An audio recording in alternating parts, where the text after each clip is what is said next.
Une nouvelle espérance. C'est la caractéristique du vrai chrétien. Une perspective entièrement nouvelle, s'élever à son horizon. Il faut dire ici que le chrétien, s'il est un vrai chrétien, n'est pas quelqu'un caractérisé par le découragement, par le désespoir, par un sens de déception et de frustration finale. Un chrétien est quelqu'un dans l'être duquel la conscience d'avoir devant lui quelque chose de merveilleux, quelque chose de futur, est enraciné profondément. La pensée finale de l'au-delà n'est pas pour lui dans un quelconque système d'enseignement sur le ciel ou sa possibilité. Elle est dans le cœur, dans la vie. Elle est là comme une puissance dynamique. Qu'est-ce qui permet aux chrétiens d'affronter l'opposition, les difficultés et les souffrances inexprimables? Qu'est-ce que c'est? D'autres capitulent, lâchent tout, tombent dans le désespoir. Le chrétien continue, tout simplement.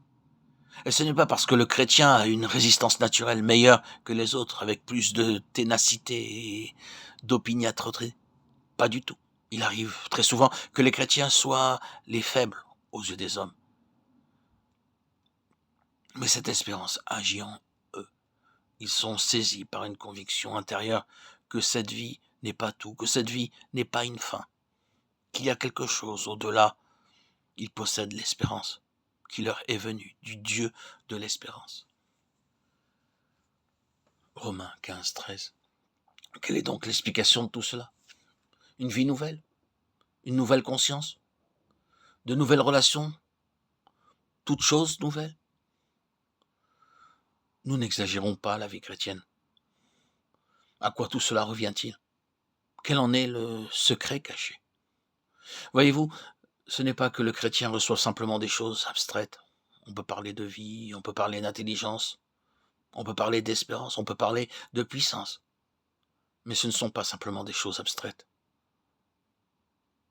Le vrai chrétien, né de nouveau, a reçu, non pas des abstractions, mais une personne. L'explication qui englobe tout cela, c'est le don du Saint-Esprit. Dieu donne son esprit à ceux qui lui obéissent. Acte 5, 32. Or, le Saint-Esprit est Dieu, pas moins que Dieu. Le Saint-Esprit a l'intelligence et la connaissance de Dieu, toute la perspective éternelle de Dieu, les éléments de l'éternité. Tout ce qui est vrai de Dieu est vrai du Saint-Esprit.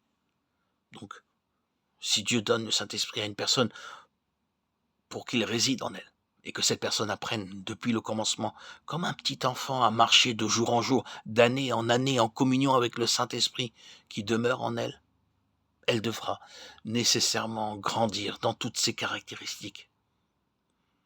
Elle devra connaître en premier lieu la vie divine, la propre vie de Dieu en elle. C'est une chose des plus merveilleuses lorsque nous y réfléchissons. Nous n'avons pas juste une chose, mais lui-même.